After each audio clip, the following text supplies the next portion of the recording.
A gente começa, né, com a Rayane. Então, já tá pronta? Então tá. Então, 10 minutos. Rayane, quando quiser, você pode começar. Obrigada. Bom dia a todos os presentes, né?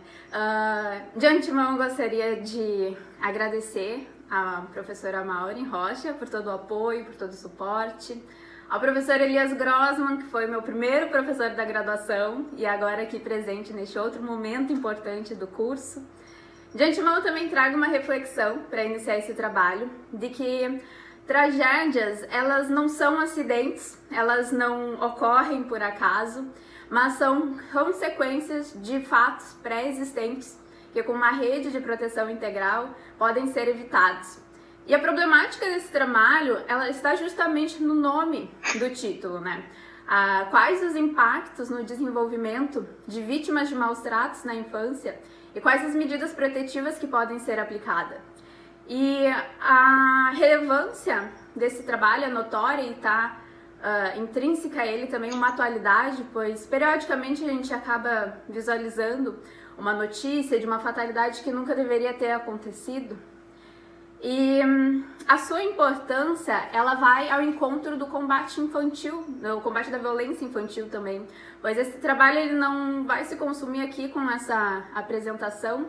Eu pretendo aprimorá-lo e poder servir como um auxílio para profissionais da área que trabalham na infância e na juventude. Então essa é uma pesquisa exploratória, explicativa e descritiva, pois possui essa finalidade de analisar conceitos de uma forma qualitativa, conceitos que serão interpretados, erguendo uma compreensão mais robusta e instigando a reflexão. Tanto que ao longo do trabalho é trazido casos fáticos, onde é aplicado os conceitos que foram estudados. Para tanto, essa apresentação ela vai ser dividida em 3 partes. Uma breve pincelada sobre os aspectos históricos, a parte do desenvolvimento, né, do impacto do desenvolvimento de vítimas de violência e, por fim, a aplicação das medidas protetivas. Então, a gente percebe que logo de início a criança não era valorizada, ela não era conhecida como a figura que nós temos hoje. Ela era considerada como é que eu posso dizer, um adulto em miniatura, que nem expresso nos livros. E somente no século XX que ela começou a receber, então, uma proteção especial, começou a ser protegida juridicamente. Inclusive, nós temos um caso de 1874, que é o da menina Mary Ellen Wilson, que precisou ser equiparada a um animal para poder ser retirada do seu núcleo familiar. Porque veja que na época havia uma organização contra a crueldade a animais, mas contra a criança não tinha. Isso aconteceu nos Estados Unidos, mas no Brasil a gente também não tem um histórico de grandes auxílios às crianças que antes eram chamadas de menores. E foi somente então com a criação da Constituição Federal de 88 e o Estatuto da Criança e do Adolescente que houve essa mudança de paradigma na área da proteção, onde a gente conseguiu observar pela primeira vez princípios muito importantes, como o da proteção integral, onde a gente possuía entes, a gente visualiza então entes colaborando entre si, a da prioridade absoluta, que coloca então as políticas públicas para as crianças e adolescentes em primeiro lugar, a municipalização, que afunila então esse atendimento, e a responsabilidade solidária, que divide essa carga de proteção e auxílio para cada um dos entes, além daqueles entes da federação, mas para cada cidadão também. Pois a gente percebe que a nossa obrigação estarmos atentos aos comportamentos dos nossos jovens, pois com essa pesquisa a gente conseguiu visualizar que aquela criança problemática, aquela adolescente rebelde, aquelas pessoas, aqueles jovens difíceis, muitas vezes só são uma forma de refletir a violência que eles vivem. Então, se a gente seguir esses jovens, muitas vezes a gente acaba saindo lá num núcleo familiar violento. Então, a gente percebe que são ações externalizantes de jovens que muitas vezes, inconscientemente, tem essas ações como uma forma de súplica por socorro, né? Mas, afinal, quais são os impactos no desenvolvimento e quais são as medidas protetivas aplicadas? Veja que todas as nossas ações e pensamentos, elas ocorrem por uma certa transmissão sináptica. É a comunicação entre neurônios que ocorrem por neuroativos.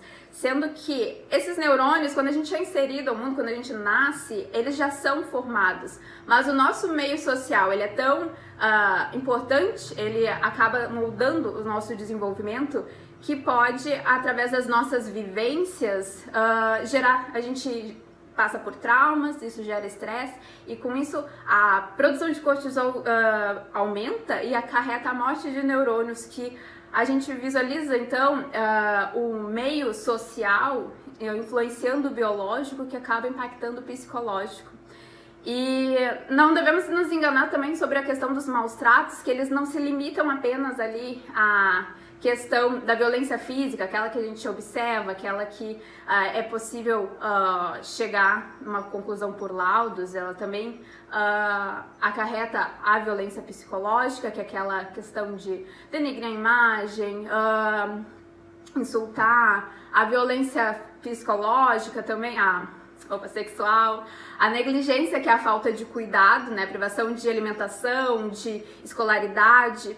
E assim a gente vai se desfechando para o final do trabalho, que a gente percebe que existem níveis de proteção, níveis de medidas protetivas, além de acordo com os níveis de violação dos direitos. E não que a violação dos direitos e as medidas sejam correspondentes. A gente percebe que o rol do artigo 101 do Estatuto da Criança e do Adolescente, ele possui um rol exemplificativo. A gente consegue aplicar medidas fora, como do afastamento do agressor ao lar da criança, né? E nesse sentido, a gente se depara com um órgão muito importante, que é o Conselho Tutelar. O Conselho Tutelar é tão importante porque é ele que chega normalmente às primeiras informações de violação dos direitos das crianças, e é eles que devem ter as primeiras providências, mas o seu poder é bem limitado. Ele acompanha os familiares, acompanha a criança, dá apoio, mas o Conselho Tutelar, ele nunca poderá retirar um jovem do seu núcleo familiar. Essa ação, ela é limitada apenas para a autoridade judiciária.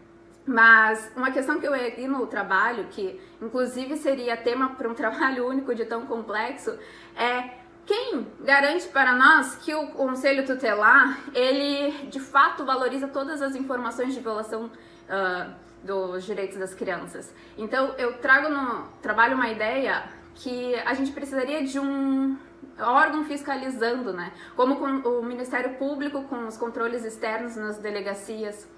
E eu justamente trouxe essa questão porque eu demonstro com os casos concretos ilustrados no trabalho que o menino Bernardo foi uma criança que sozinha buscou as autoridades. Além dessa busca pelas autoridades, as pessoas da cidade conheciam a situação, as professoras também possuíam, mas a única medida aplicada, por caso do menino Bernardo, foi um tratamento psicológico, sendo que esse tratamento nem foi cumprido.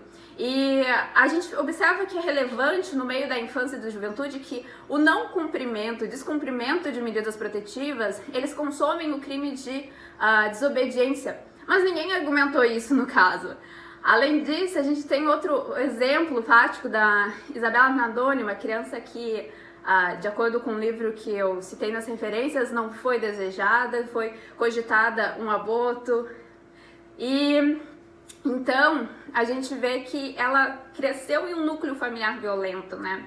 E daí pensamos, ok, mas isso já passou, mas eu digo que não, porque esse ano tivemos o caso do menino Henry Borel, mas quantas outras crianças acabaram sofrendo, né, na pandemia? Então, a gente visualiza que estamos longe de uma garantia de fato dos direitos das crianças e dos adolescentes, mas eu vejo que as medidas protetivas, elas são eficazes. Essa foi a grande conclusão do trabalho. As medidas protetivas, elas são eficazes, tanto que o legislador se preocupou em deixar aberto o rol.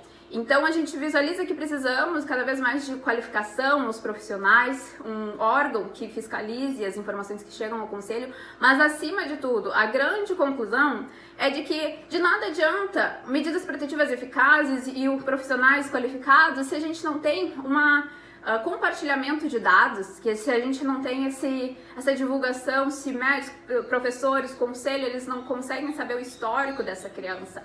Então, eu gostaria só de finalizar e peço a licença para fazer uma leitura aqui rapidinha do meu ponto 3.1 do trabalho, que por essa razão é nítido que devemos cada vez mais cumprir os deveres inerentes que não recaem somente aos pais e responsáveis dessas crianças, mas a cada cidadão e o Estado. O dever de garantir os direitos dos mais vulneráveis que sozinhos continuam gritando em silêncio, esperançosos por um momento de socorro que talvez nunca chegue. E essa é a minha apresentação em síntese. O finalzinho eu acabei correndo para me enquadrar no tempo e fico à disposição do professor Elias Grossman, da Maureen Rocha, para perguntas.